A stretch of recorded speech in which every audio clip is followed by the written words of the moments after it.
أعوذ بالله من الشيطان الرجيم. بسم الله الرحمن الرحيم. إن الله يدخل الذين آمنوا وعملوا الصالحات جنات تجري من تحتها الأنهار والذين كفروا يتمتعون ويأكلون كما تأكل الأنعام والنار مثوى لهم وكأي من قرية هي أشد قوة من قريتك التي أخرجتك أهلكناهم فلا ناصر لهم أفمن كان على بينة من ربه كمن زين له سوء عمله واتبعوا أهواءهم مثل الجنة التي وعد المتقون فيها أنهار من ماء غير آسٍ وأنهار من لبن لم يتغير طعمه وأنهار من خمر لذة للشاربين وأنهار من عسل مصفى ولهم فيها من كل الثمرات ومغفرة من ربهم كمن هو خالد في النار وسقوا ماء حميما فقطع أمعاءهم صدق الله مولانا العظيم. الصلاة والسلام عليك يا سيدي يا رسول الله. الصلاة والسلام عليك يا سيدي يا حبيب الله.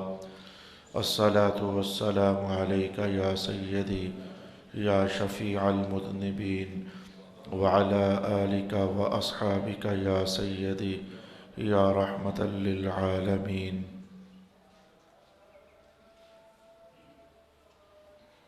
بے شک جو لوگ ایمان لائے اور انہوں نے نیک عمل کیے، بے شک اللہ ان کو اپنی جنتوں میں داخل فرمائے گا جن کے نیچے سے دریا بہتے ہیں۔ اور جن لوگوں نے کفر کیا وہ دنیا میں فائدہ اٹھا رہے ہیں اور جانوروں کی طرح کھا رہے ہیں اور ان کا ٹھکانہ آگ ہے۔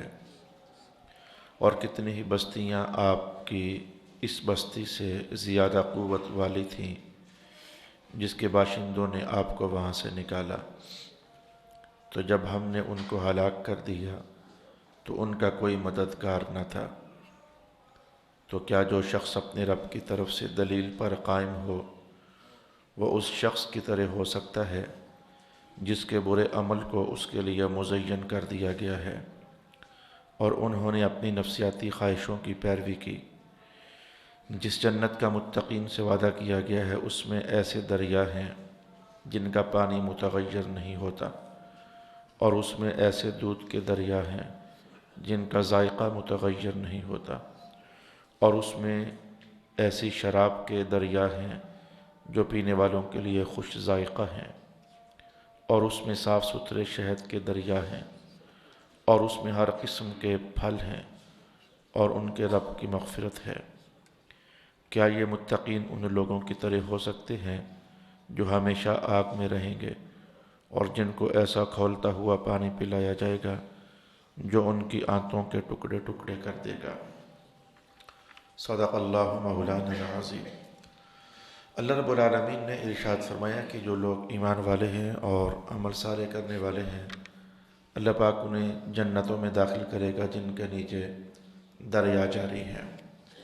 قرآن حکیم نے جب بھی جنت کے اندر موجود پانی کا حوالہ دیا ہے، نہر کے لفظ کے ساتھ اس کو تعبیر کیا ہے، بحر کے لفظ کے ساتھ اس کو تعبیر نہیں کیا، یا پھر یم کے لفظ کے ساتھ اس کو تعبیر نہیں کیا۔ گزشتہ بار آخری گفتگو کا حصہ میرا یہی تھا کہ قرآن حکیم جب بھی جنت کا تعارف لاتا ہے تو یہ تو فرماتا ہے کہ جنت میں نہریں ہیں، یہ ارشاد نہیں فرماتا کہ جنت میں دریا ہیں یا جنت میں سمندر ہیں۔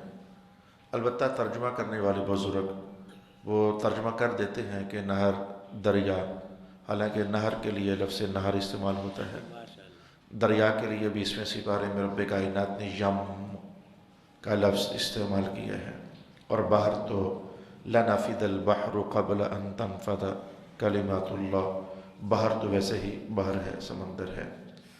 جن بزرگوں نے نہر کا ترجمہ دریا کے ساتھ کر دیا، کچھ بھی نہیں کہا جا سکتا، لیکن بعض ائمہ تفسیر نے یہ کہا کہ نہر بہر کیف نہر ہوتی ہے، یعنی ان کے اندر آپ محسوس کریں تو فرق ہے۔ ہمارے ہاں بھی چھوٹی سی ہو، چوڑائی جس کی کم ہو تو اس کو نہر کہتے ہیں۔ عربی میں نہر ہو گیا، چلو ہماری زبان میں نہر کہتے ہیں۔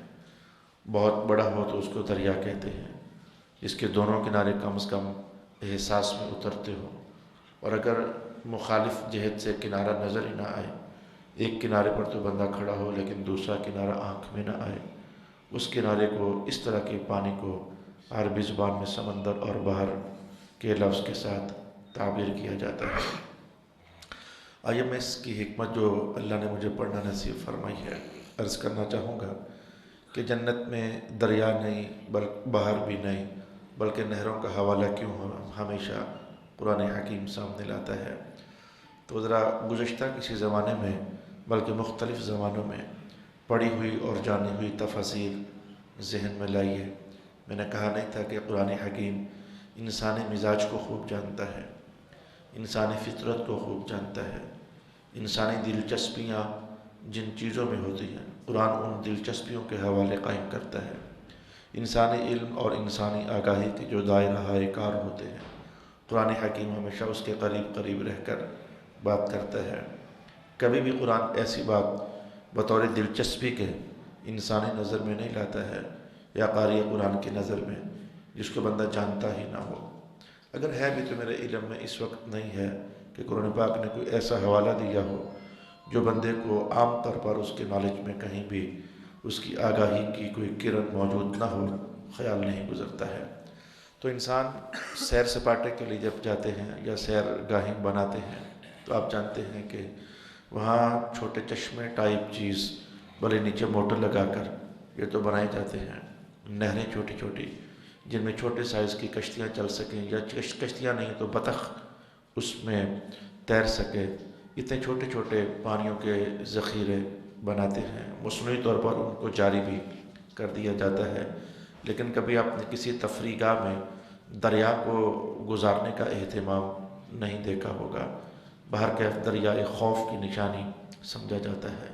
کبھی کسی تفریح گاہ میں آپ نے سمندر کا حوالہ نہیں سنا ہوگا کہ باغ کے اندر یا کسی سیرگاہ کے اندر سمندر بنا دیا گیا، یہ حوالہ کبھی آپ نے نہیں سنا ہوگا، اس لیے کہ سمندر بہر کیف خوف کی نشانی سمجھا جاتا ہے، دریا بہر کیف خوف کی نشانی سمجھا جاتا ہے۔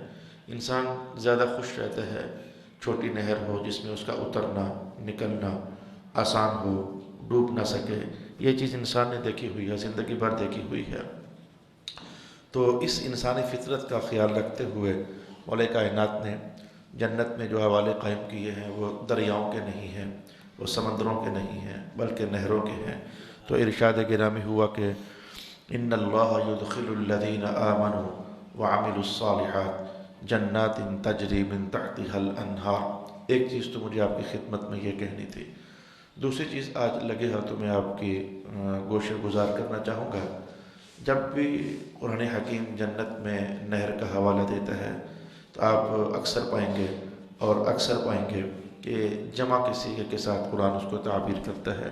انہار یعنی نہر بھی کہیں آیا ہوگا، لیکن کثرت کے ساتھ جو صیغے اور لفظ ہمیں پڑھنے کو ملتے ہیں وہ جمع کے صیغے ہیں، جیسے کہ یہیں ہے تجری من تحتها الانہار، تجری من تحتها الانہار۔ بلکہ 3-4 آیات کے بعد میں ایک اور آیت آپ کے سامنے آج پڑھ چکا ہوں، توفیق الہی ہوئی تو اس کو بھی ہم سمیٹ لیں گے۔ رب کائنات نے جنت میں 4 بڑی نہروں کا حوالہ دیا، وہاں بھی جمع کے صیغے استعمال کیے۔ مثلا یہ دیکھیے، مثل الجنت التی وعد المتقون تجری فیہا انہار من ماء، وہاں پانی کی نہر نہیں بلکہ پانی کی نہریں ہیں۔ وانہار من لبن، وہاں دریا دودھ کی نہر نہیں بلکہ دودھ کی نہریں ہیں، جمع کا صیغہ استعمال کیا۔ اچھا پھر کہا وانہار من خمر، اور وہاں شراب کی نہر نہیں بلکہ شراب کی نہریں ہیں۔ اور پھر آخر میں کہا کہ وانہار من عسل مصفی، وہاں شہد کی نہر نہیں بلکہ شہد کی نہریں ہیں۔ یہ آپ نے محسوس کیا کہ جمع کے صیغے کے ساتھ قرآن نہروں کا حوالہ ارشاد کرتا ہے۔ دلچسپی کا سامان تو ہے، میں یہ دلچسپی سمجھانے کے لیے اور بڑھانے کے لیے لاہور کے ایک صاحب کا حوالہ پیش کرتا ہوں۔ ہمارے ہاں گجر خان ایسا ہے، تو میں ان کے ہاں مہمان بن کر گیا تو مجھ سے کہنے لگے کہ ہمارا دودھ بڑا خالص ہے، آپ دودھ پتی پسند کریں گے؟ میں نے کہا دودھ کا انکار تو نہیں ہوتا، لیکن یہ خالص ملتا ہے ماشاءاللہ؟ کہنا جی میں وہ رہتا تھا جیسے یہاں سے آپ سمجھیں کہ بیول، اور دودھ اس کا آتا تھا جیسے کہ سکھوں سے، وہ دروگا والا اس کے گھر سے ذرا دور علاقہ بنتا تھا۔ تو کہنے لگا جی اتنی دور سے میرا دودھ آتا ہے، خالص لینے کے لیے ہمیں اتنی دور کا سفر روزانہ طے کرنا پڑتا ہے۔ تو وہ صاحب حیثیت تھا، اللہ پاک اس کو مزید برکت عطا فرمائے، لیکن محسوس کیا کہ یہ انسان کو خالص چیز جہاں سے ملے تو خالص چیز قریب سے ملنا ذرا مشکل ہوتا ہے، کئی بار تلاش کرنی پڑتی ہے، ڈھونڈنا پڑتا ہے، دور کا سفر طے کرنا پڑتا ہے۔ اور یہ صرف دودھ کی بات ہی نہیں ہے، کئی چیزیں اور بھی ہیں، بس کچھ پوائنٹس ہوتے ہیں انسانی ماحول میں، یار یہ وہاں اچھی ملتی ہے، بندے وہاں پہنچ جاتے ہیں۔ تو مولا کائنات نے کہا دیکھو جنت میں نہر دودھ ہے، جنت میں شہد بھی ہے، جنت میں شراب بھی ہے، اور جنت میں پانی بھی ہے۔ بتانے جا رہا ہوں کہ یہ جمع کے صیغے لانے میں اللہ کریم کی حکمت کاملہ کیا ہے۔ تو ائمہ تفسیر نے کہا کہ اللہ کریم سمجھانا یہ چاہتا ہے کہ جنت کا خالص دودھ لینے کے لیے تمہیں اندر ہی کہیں دور کا سفر نہیں طے کرنا پڑے گا۔ اللہ کریم نے جو جنت کی بڑی نہر ہے اس میں سے ایک چھوٹی چھوٹی نہر ہر گھر تک پہنچائی ہوئی ہے۔ جنت کی جو شراب کی بڑی نہر ہے اسے چھوٹی چھوٹی نہریں ہر گھر تک پہنچی ہوئی ہیں، یعنی وہاں لینے کے لیے جانا نہیں پڑے گا، بلکہ رحمتوں دودھ کی رحمت کا دریا تمہارے گھر تک پہنچا دیا جا چکا ہے، اور ہر گھر تک ایک نہر پہنچا دی جا چکی ہے۔ اب میرا خیال ہے کہ سمجھ جلدی آ جانا چاہیے، مقصد کو سمجھنا ہی مطلوب ہوتا ہے کہ جمع کا صیغہ، میں یہاں تو کوئی مہا قسم کی جمع بھی آئے تو میں کہتا ہوں کہ اس کا حق بنتا ہے۔ اگر کروڑوں انسان جنت میں رہتے ہیں تو پھر کروڑوں نہریں پانی کی، کروڑوں نہریں دودھ کی، کروڑوں نہریں میں کہتا ہوں کہ شراب کی، اور کروڑوں نہریں شہد کی، تو جمع کا صیغہ لانے کا حق تو بنتا ہے کہ وہاں ایک نہر نہیں ہوگی بلکہ بڑی نہریں ہوں گی اور بڑی نہریں ہوں گی۔ اور اس کے بعد انسانی ذہن میں یہ بڑی پریشانی پیدا ہوتی ہے، لیکن دنیا میں رہتے ہوئے ہونی چاہیے کہ چار نہریں مسلسل پانی کی، شہد کی، دودھ کی اور شراب کی چلتی چلتی گھر میں آئیں، تو اس گلی کے اندر بھی، اس گلی کے اندر بھی، یہ تو ہر طرف نہریں ہی نہریں، جالی بھی چاہتا ہوگا۔ عجیب نہیں ہے کہ ہر نہر ہر گھر تک آ رہی ہے، لیکن نہ راستہ تنگ ہو رہا ہے اور نہ گزرنے والوں کو دشواری ہو رہی ہے۔ جنت کے اندر باہر کے رب کائنات نے یہ سارے نظام اور یہ سارے نظم و ضبط رکھے ہوئے ہیں۔ دوسری بحث آج کی میں نے آپ کی خدمت میں مکمل کی ہے کہ قرآن حکیم جب بھی نہروں کا حوالہ لاتا ہے تو اس میں جمع کا صیغہ استعمال کیوں کیا جاتا ہے۔ اب جنت کا حوالہ دینے کے بعد آپ جانتے ہیں قرآن اسلوب ہے، ایمان اور کفر یہ دونوں بیانات اکٹھے چلتے رہتے ہیں، جنت اور دوزخ یہ دونوں بیانات اکٹھے چلتے رہتے ہیں، نور اور اندھیرا یہ دونوں بیانات اکٹھے چلتے رہتے ہیں، خیر اور شر یہ دونوں عنوانات اکٹھے چلتے رہتے ہیں۔ یہ قرآن کا اسلوب ہے، بالکل ایسے ہی سمجھیں جیسے کوئی تصویر بھی ایسی نہیں ہے جس کا دوسرا پہلو نہیں ہوتا۔ تصویر کے دو رخ ہمیشہ سے اکٹھے ہی رہتے چلے آئے ہیں، اگر ایک طرف تصویر نظر آتی ہے تو دوسری طرف نہیں نظر آتی، جسے تصویر کے دو رخ کبھی جدا نہیں کیے جا سکتے ہیں، ایسے ہی سمجھ جائیں کہ قرآن حکیم مثبت اور منفی جو عنوانات ہیں ان کو الگ الگ نہیں ہونے دیتا۔ دوزخ کا حوالہ آئے گا تو جنت کا کہیں آیا ہوتا ہے، ایمان کا حوالہ آئے گا تو کفر کا حوالہ کہیں آیا ہوتا ہے۔ اب دیکھو ایمان والوں کے لیے کہا گیا جنتوں میں داخل ہوں گے، نہریں ہوں گی، دودھ ہوں گے، شہد ہوں گے، شرابیں ہوں گی، بلکہ من کل ثمرات ہر قسم کے پھل ہوں گے۔ ساتھ ہی مولا کائنات نے کہا والذین کفروا، وہ جو کافر لوگ ہیں انہیں تو وہاں کچھ بھی میسر نہیں آنا ہے، ان کی جنت اللہ نے ادھر ہی بنا دی ہوئی ہے۔ یتمتعون، وہ فائدے اٹھا رہے ہیں، ایک سے ایک بڑھ کر فائدے اٹھا رہے ہیں۔ اور یقیناً کافر آج دنیا میں رہتے ہوئے ہم انسانوں سے زیادہ متمتع ہو رہے ہیں دنیاوی امور سے۔ ہم غریبوں کے تو بجلی کا بل ہی پورے نہیں ہوتے، بجلی کا ادا کر کے ہٹے تو گیس کا فکر پڑا ہوتا ہے، ادھر سے فارغ ہوں تو بچوں کی فیسیں سر پہ چڑھی ہوتی ہیں، روزمرہ کی زندگی جو ہے ہمارے لیے گزارنا مشکل ہوا پڑا ہے۔ اور ایسے ایسے کافر بھی ہیں کہ جن کی دولتوں کے کوئی حساب ہی نہیں ہے، کوئی ان کے کھاتے ہی نہیں کہ یا اللہ تعالیٰ کتنی دولت اللہ کریم نے ان کو عطا فرمائی ہے۔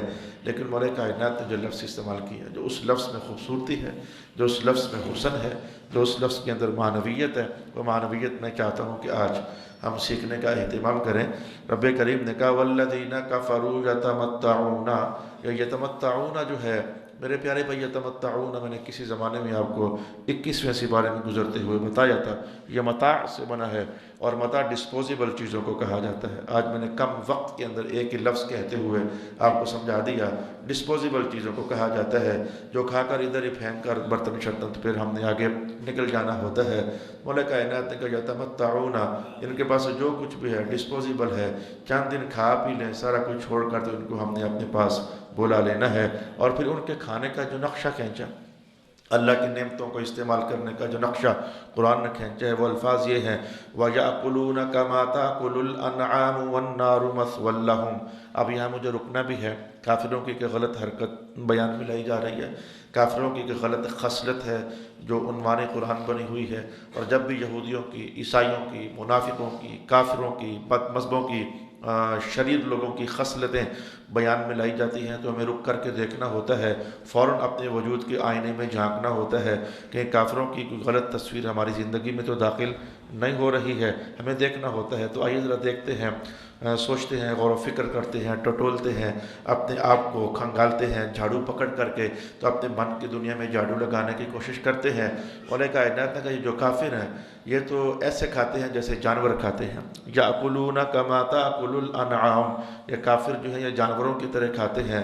ایک تفسیر میں کہہ دیتا ہوں، اگرچہ مجھے وہاں رکنا نہیں ہے، چلے رک بھی جائیں گے، دوسری تفسیر کہوں گا مجھے وہاں رکنا بھی ہے، تیسری تفسیر کہوں گا مجھے وہاں رکنا بھی ہے۔ میں بلکہ ایک بڑی تیکھی قسم کی تصویر ہے، مجھے وہ آپ سے پہلے ہی بیان کر دیتا ہوں، بڑا اس میں زور ہے، بڑی کاٹ ہے، دیکھو، اور الفاظ کے اندر اس کا اشارہ بھی موجود ہے۔ ایک مفسر نے کہا کہ یہ جانوروں کا حوالہ دینے میں راز یہ ہے کہ جانور جتنا بھی کھا لے، جتنا بھی موٹا ہو جائے، یا گائے جتنا بھی کھا لے، بیل جتنا بھی کھا لے، چربیاں چڑھ جائیں، موٹا ہو جائے، چلنا بھی دشوار ہو جائے، لیکن آخر کار آنا تو چھری ہی کے نیچے ہوتا ہے نا، آخر کار پھنسنا تو ہوتا ہے نا، ذبح تو ہونا پڑتا ہے۔ تو وَالنَّارُ مَثْوًى لَهُمْ آیت اس پر ختم ہو رہی ہے۔ کافروں اڑا لو موت، مستیاں کر لو، کھا لو، ذائقے اٹھا لو، چسکے لگا لو، مزے اڑا لو، جو ہو سکتے ہیں ہو لے، لیکن آخر کار اللہ کی پکڑ کی چھری کے نیچے تو آنا ہی پڑے گا، تمہیں ذبح تو ہونا ہی پڑے گا، تمہیں حساب تو دینا ہی پڑے گا، اللہ رب العالمین کی کچہری میں تمہیں جواب دے تو ہونا ہی پڑے گا۔ جس رب نے زمین و آسمان کی نعمتیں دیے رکھی ہیں، کبھی اسے بھی مانا ہے یا اسے نہیں مانا ہے؟ مجھے پڑھ کر اچھا لگا، اس کی کاٹ مجھے اچھی لگی کہ آخر تو ذبح ہونا پڑے گا، آخر تو پکڑ میں آنا پڑے گا، آخر تو رب کائنات نے تمہیں اٹھا کر اپنے حضور کھڑا کر لینا ہے۔ دوسری چیز میں تفسیر کا دوسرا پہلو حدیث کے الفاظ کی روشنی میں آپ کے سامنے لے آتا ہوں۔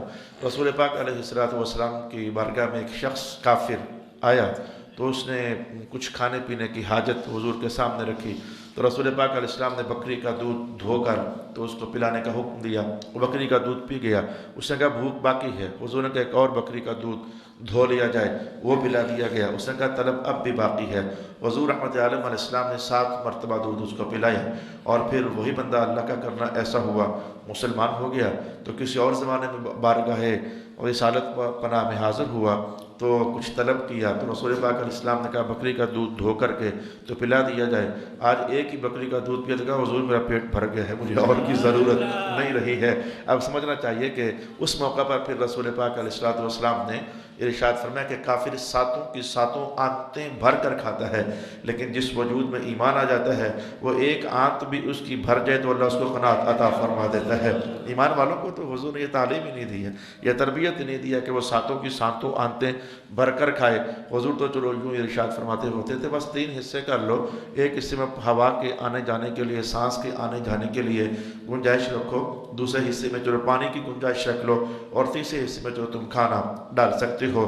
تو ائمہ تفسیر نے کہا کہ کافروں کے بارے میں جو یہ کہا گیا تو معنی یہ تھا کہ یہ پیٹو ہوتے ہیں، بہت کھاتے ہیں، جب دیکھو کھانا اور فراواں کھانا ان کا چلتا ہی رہتا ہے۔ ایک تو اس بات میں تشبیہ دی گئی ہے، کافر زیادہ کھاتے ہیں اور مسلمانوں کو زیادہ کھانے سے روکا ہے رسول پاک صلی اللہ علیہ وآلہ وسلم نے۔ اسی لیے کافروں کی دنیا میں کبھی آپ نے ایسا کافر نہیں دیکھا ہوگا جو مقام ولایت پر پہنچا ہو کافر کی دنیا میں، کیونکہ مقام ولایت یہ تو روحانی دنیا کی کہانی روحانیہ ہے، اور روحانیت اتنی ہی زیادہ قوی ہو جاتی ہے جتنا جتنا پیٹ بندہ خالی رکھنے کی عادت جوان کر لیتا ہے، اللہ کریم اس کی روحانیت کی دنیا اتنی ہی طاقتور بنا دیتا ہے۔ کئی ہمارے صوفیہ ہیں، ان کا ہم نے جو پایا بھوک میں پایا، اور اگر یہ بات سمجھ نہیں آتی ہے تو کثرت کے ساتھ روزے رکھنا یہ بھوک کا دوسرا نام ہی تو ہے۔ یہ روزے رکھ رکھ کر اندر کے انسان کو مار مار کر بندہ مقام ولایت پر پہنچ جاتا ہے۔ تو اتنی دانائی، اتنی عقل، اتنی فہم یہ کافروں کے اندر نہیں ہوتی ہے کہ پیٹ کو خالی رکھا جائے اور رکھ کر کے تو پھر اللہ کے مقام قرب تک رسائی حاصل کی جا سکے۔ یہ دوسری تفسیر میں نے کہنا چاہی۔ تیسری تفسیر پر میں نے کہا تھا کہ مجھے رکنا ہے اور رکنا چاہوں گا بھی۔ تیسری تفسیر یہ ہے کہ میں حدیث سے مدد چاہتا ہوں۔ رسول پاک صلی اللہ علیہ وآلہ وسلم نے ایک بار انسانوں کا حوالہ دیا اور جنات کا حوالہ دیا۔ آپ نے میں کہ جن بھی اللہ رب العالمین نے 3 طرح کے بنائے ہیں، آج میں وہ تو بیان نہیں کروں گا۔ پھر آپ نے کہ انسان بھی اللہ نے اعلیٰ ثلاثۃ 3 قسمیں انسانوں کی بنائی ہیں۔ ان میں سے ایک قسم آپ حضور نے بیان فرمائی کہ اجسادہم کا اجساد بنی آدم و ارواحہم کا ارواح الشیاطین۔ ان کے جسم تو انسانوں والے ہوتے ہیں لیکن اندر روحیں انسانوں والی نہیں ہوتی بلکہ شیطانوں والی ہوتی ہیں۔ چلو آج مجھے اس سے بھی سروکار نہیں ہے، مجھے تو آج اس جملے سے غرض ہے جو ہماری تلاوت کردہ آیت کا حصہ اور عنوان اور تفسیر بنی ہوئی ہے۔ نمبر 3 پر رسول پاک علیہ الصلوۃ والسلام نے پھر یہ فرمایا کہ انسانوں کی ایک جماعت ایسی بھی ہے کہ وہ بس کالدواب، وہ جانوروں کی طرح ان کی زندگی ہوتی ہے، جانوروں کی طرح ان کی زندگی ہوتی ہے۔ تو میں کہتا ہوں کہ اس جملہ مبارک کے پہلے جو مصداق ہیں وہ کافر ہی صحیح، کافروں کی زندگی جانوروں کی طرح ہوتی ہے۔ اچھا جانوروں کی زندگی کیسے ہوتی ہے؟ میں کہتا ہوں کہ جانور مکلف نہیں ہے۔ جانوروں کو 5 نمازیں پڑھنے سے کیا غرض ہے؟ جانوروں کو روزے رکھنے سے کیا غرض ہے؟ جانوروں کو سویرے اٹھ کر قرآن پڑھنے سے کیا غرض ہے؟ جانوروں کو تہجد کی نماز سے کیا لگے؟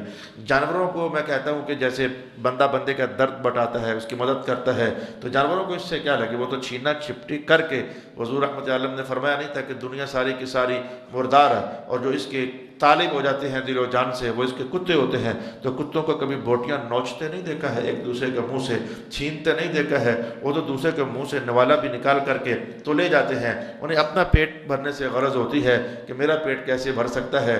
اچھا ان جانوروں کو کیا لگے کہ ماں کیا ہے اور بہن کیا ہے؟ حالانکہ جانوروں کی مائیں بہنیں تو ہوتی ہیں، انہیں حلال اور حرام سے کیا غرض لگے؟ میرا خیال ہے کہ آپ بات سمجھ گئے ہیں کہ رسول پاک علیہ الصلوۃ والسلام نے فرمایا کچھ انسان جانوروں کی طرح جیتے ہیں، یعنی آپ جانوروں کو اٹھا کے ذرا ادھر رکھ لو، سمجھ دو آئینہ دیکھتے چلے جاؤ، اگر ہے کوئی تو ڈرنے والی بہانی ہے، ڈرنے والی کہانی ہے۔ جانوروں کو اٹھنا نصیب نہیں، ادھر بھی اٹھنا نصیب نہیں، انہیں سجدے نصیب نہیں، انہیں بھی سجدے نصیب نہیں۔ میں کہتا ہوں کہ ان کی ہاں زندگی میں روزے، عبادت، ریاضت اور اللہ کی جلوہ گریوں کا متلاشی بن جانا یہ ان کے اغراض و مقاصد میں بھی نہیں ہے۔ بس اٹھے، کھایا پیا، بھاگے دوڑے، کھیلے کودے، ماداؤں کے پیچھے بھاگے، دھوپ لگی تو کسی چھاؤں کے نیچے بیٹھ گئے، چشمے پر جا کر سیراب ہو گئے، اور آخر کار جب سورج ڈوب گیا تو اگر کوئی ٹھکانہ ہے تو ادھر آ کر کے وہ بیٹھ گئے، ٹھکانہ نہیں ہے تو جہاں موج مستی ہے ادھر ہی رہ کر کے رات کاٹ لی، سویرے اٹھ کر پھر یہی حرکتیں اور اگلے دن پھر یہی حرکتیں۔ ہاں جی میرے حضور نے فرمایا تو سچ ہی فرمایا ہے، حضور کا کلام غلط نہیں ہو سکتا ہے۔ انسانوں کی دنیا میں ہے کچھ ایسے انسان، چلو وہ کافر ہی صحیح، لیکن کافروں کے وجود کے آئینے میں کیا ہم اپنے آپ کی تصویر نوک پلک سیدھی نہیں کر سکتے ہیں کہ اگر انسانوں میں بھی کچھ ایسے ہیں نہ صبح اٹھنا نصیب ہے، چلو تہجد تو بڑی ہی دور کی بات ہو گئی، بڑی اونچی بات ہو گئی، لیکن فجر پڑھنا نصیب نہیں ہے، ظہر پڑھنا نصیب نہیں ہے، عصر پڑھنا نصیب نہیں ہے، درد انسان کا نہیں ہے، بھائی بہن کی تمیز نہیں ہے، ماں اور بیوی کی تمیز نہیں ہے، کس کا کیا مقام ہے، کس کی کیا آبرو ہے، کس کے کیا حقوق ہیں، کس کے کیا آداب معاشرت ہیں اور کس کے کیا آداب زندگی ہیں۔ اگر یہ ساری چیزیں انسان ہو کر بھی نہیں ہیں تو مدینے سے پھر یہی آواز آئے گی نا کہ لباس انسانوں کا پہنا ہوا پر زندگی تو جانوروں ہی کی طرح جی رہا ہے۔ میں کہتا ہوں کہ جانوروں کی زندگی کا حوالہ دینا یہ کوئی عزت مندانہ حوالہ نہیں ہے کہ ہم کہیں کہ بڑی عزت افزائی کی جا رہی ہے اس بندے کی جو ان جانوروں کی طرح زندگی جیتا ہے۔ انسان تو سلجھا ہوا ہوتا ہے، اس کی تعلیم تعلیم میں کچھ اور آئے یا نہ آئے، لیکن محمد مصطفیٰ کے دیے ہوئے دین کی تعلیم ضرور روشنیاں بکھیر رہی ہوتی ہے۔ وہ کچھ اور سیکھے یا نہ سیکھے، لیکن آداب بندگی تو وہ سیکھ رہا ہوتا ہے۔ وہ کہیں اور کے سامنے جھکے یا نہ جھکے، لیکن اپنے سچے معبود کے سامنے تو جھکنے کا جذبہ اسے اندر سے بے قرار کر رہا ہوتا ہے۔ وہ کسی اور کی آواز پر لبیک کہتا ہوا لپکے یا نہ لپکے، لیکن جب اس کا خدا اور اس کے رسول بلائیں، وہ تو اپنے سارے کاروباری حیات چھوڑ کر کے بے قرارانہ عشق میں مبتلا ہو کر کے وہ لپکنے کا، بھڑکنے کا اور بڑھنے کا اہتمام رکھتا ہے۔ میرا خیال ہے کہ یہ ساری باتیں، یہ سارے الفاظ، یہ سارے کلمات صرف کلمات نہیں ہیں، باتیں نہیں ہیں، یہ حقائق ہیں، یہ ٹھوس باتیں ہیں، یہ ٹھوس تعلیمات ہیں جو قرآن بھی کہتا ہے اور رسول اکرم صلی اللہ علیہ وآلہ وسلم بھی ارشاد فرماتے ہیں۔ اور چوتھی چیز اگر میں لگے ہاتھوں ہی کہہ دوں تو میں کہہ سکتا ہوں، میں نے چونکہ بچپن میں جانور چرائے ہوئے ہیں، دیہاتی آدمی ہوں، تو میں نے یہ جانوروں کو دیکھا ہے۔ ویسے حضور منع فرماتے ہوتے تھے کہ دوسروں کے کھیتوں کے پاس اپنے جانور نہ چراؤ، یہ حضور منع فرماتے ہوتے تھے۔ جانور ہے، جانور کو کیا لگے حلال حرام سے، وہ گزرتے بھی بعض اوقات اپنی گردن لمبی کر کے بڑھا کر کے تو دوسرے کے کھیتوں سے ایک لقمہ اٹھا لیتے ہیں۔ حضور کہتے تھے ایسے نہ کیا کرو، کبھی ادھر چلا بھی گیا تو تمہارے لیے اس دن کا پھر دودھ تو ڈسٹرب ہو جائے گا نا، یا اس کے وجود میں کچھ تو ایسا چلا گیا۔ وہ حلال حرام اگرچہ جانوروں کے لیے نہیں ہے، جانوروں کے مالک کے لیے ہے، تو کہا بھی تو مالکوں ہی سے جا رہا ہے نا کہ اپنے جانوروں کو دوسروں کے کھیتوں سے قریب نہ لے کر جایا کرو۔ کئی بار دیکھا نہیں ہے میں نے خود، ہمارے پنجاب میں تو گائیں کچھ ہوتی ہیں، وہ سارا دن عام آوارہ پھرتی ہیں، ہوتی کسی کی ہیں لیکن وہ جاتے جاتے ریڑھی سے امرود اٹھا کر کھا لیتی ہیں، لیکن ریڑھی والا غصے ضرور ہوتا ہے لیکن اس کے بس میں نہیں ہوتا، منہ مارا جا چکا ہوتا ہے۔ جانوروں کو جیسے حلال حرام کی پرواہ نہیں ہوتی ہے، تو قرآن پاک کہتا ہے یاکلون کما تاکل الانعام، یہ کافر ایسے رزق کھاتے ہیں جیسے جانور کھاتے ہیں، جیسے انہیں حلال حرام کی پرواہ نہیں ہوتی ہے، ان کافروں کو بھی حلال حرام کی پرواہ نہیں ہوتی ہے۔ جتنے بھی سود کے مراکز ہیں وہ کافروں کے قبضے میں ہیں، جتنے بھی حلال حرام کے عنوان ہیں آپ جانتے ہیں کافر اس پر قابض ہوئے ہیں۔ انہیں کسی غریب ملک کی غربت سے کیا لگے، انہیں پستی انسانیت سے کیا لگے، انہیں ان کا اپنا بینک بھرنا چاہیے، ان کا اپنا سرمایہ محفوظ ہونا چاہیے، انہیں اپنی جھولیاں بھرنے سے غرض ہوتی ہے۔ کوئی غریب تر ہوتا ہے تو ہوتا چلا جائے، کوئی غریب ترین مزید غربت کی دلدل میں اتر جاتا ہے تو اترتا چلا جائے، انہیں اس بات سے کوئی غرض نہیں ہوتی ہے۔ اب بات تو کافروں کی تھی، لیکن مسلمانوں کیا رسول پاک علیہ الصلوۃ والسلام نے مسلم معاشرے کے لیے یہ کلام ارشاد نہیں فرمایا ہوا ہے؟ ایک زمانہ ایسا آنے والا ہے کہ لوگوں کا عنوان یہ بن جائے گا ہمارے پاس دولت ہونی چاہیے، حلال طریقے سے آتی ہے یا حرام طریقے سے اس کی پرواہ چھوڑ دی جائے گی۔ یا اس بات کی طرف بھی اشارہ قرآن حکیم دے رہا ہے والذین کفروا یتمتعون ویأکلوا الانعام ویأکلون کما تأکل الانعام ویأکلون کما تأکل الانعام، اور کھاتے ہیں ایسے جیسے کہ جانور کھاتے ہیں۔ والنار مثوی لہم، کھا لو، برت لو، مزے اڑا لو۔ کلوا وتمتعوا قلیلا انکم مجرمون، یہ مجھے کدھر سے قرآن کے الفاظ اللہ نے ذہن میں ڈال دیے۔ رب کائنات نے صاف صاف کہہ دیا کلوا وتمتعوا قلیلا انکم مجرمون، کھا لو پی لو لیکن تھوڑا سا، الی اجل مسمى، 40 سال رہو گے، 60 رہو گے، 70 رہو گے، 80 سال رہو گے، یہ جو تمہارے 100 سال بھی ہیں 16ویں سپارے کے اندر اور کہیں اور بھی مولا کائنات نے کہا، اور حضور نے ارشاد فرمایا کہ قیامت والے دن اللہ پاک پوچھے گا ان سے بھی پوچھے گا، ان سے بھی کم لبستم، دنیا میں کتنی زندگی گزار کر آئے ہو؟ وہ کہیں گے یومن او بعد یوم، ان کو 100 سال 100 نہیں لگیں گے، اتنے کم لگیں گے آخرت کی بڑی زندگی کے مقابلے میں۔ وہ کہیں گے کہ جی ہم تو ایک دن ٹھہر کر آئے ہیں، لیکن رب لگتا ہے کہ شاید دن بھی پورا نہیں ہوا تو تو نے ہمیں پہلے ہی واپس بلا لیا ہے۔ تو قرآن پاک نے کہا کلوا وتمتعوا قلیلا انکم مجرمون، تم مجرم ہو۔ میں کہتا ہوں کہ یہ صرف کافروں کی کہانی نہیں ہے کہ ان کی زندگی تھوڑی سونے زندگیاں تو ہماری بھی تھوڑی رہ گئی ہیں۔ یہ کتنی سچی سی بات ہے کہ اب سے 10 سال پہلے میں نے کہا نہیں تھا لیکن نظام فطرت تھا، کوئی یہ پیشن گوئی والی کہانی نہیں، یہ تو اللہ کی طرف سے حقیقت الامر ہے۔ میں جو کہوں کل سورج نکلے گا تو یہ کوئی غیب کی خبر تھوڑی ہے، یا کوئی پیشین گوئی تھوڑی ہے، یا کوئی میری کرامت تھوڑی ہے، اور بھائی یہ نظام فطرت ہے۔ میں آپ بھی چاہیں تو کہہ سکتے ہیں پرسوں پھر سورج نکلے گا، آپ چاہیں تو کہہ سکتے ہیں مہینے کے بعد پھر سورج نکلے گا، یہ کوئی ولایت نہیں ہے، یہ کوئی کرامت نہیں ہے۔ تو میں 10 سال پہلے کہا نہیں تھا لیکن بات تو یہی تھی کہ اس 10 سال پہلے کے دن میں جب جمعہ پڑھا رہا تھا تو کتنا ایسا ہو چکا، نہیں بھی کہا تھا تو کہ اب سے 10 سال کے بعد تم میں سے بہت سارے لوگ اس دنیا کے اندر نہیں ہوں گے۔ آج جب کہ میں جمعہ پڑھا رہا ہوں میں کہتا ہوں سونے میرے بھائی اگلے 10 سالوں کے اندر دائرہ مسجد کے باہر سے گھماؤ، میں بھی اسی کے اندر ہوں، یا خطیب نہیں ہوگا یا سامعین نہیں ہوں گے۔ کتنی کتنی زندگیاں جینی ہیں، کتنے کتنے تمہارے عنوان زندگی رہ گئے ہیں، کتنے کتنے سال رہ گئے ہیں، کتنے کتنے تمہارے مہینے باقی رہ گئے ہیں۔ تمہارے کائنات کا قلیلاً قلیلاً قلیلاً۔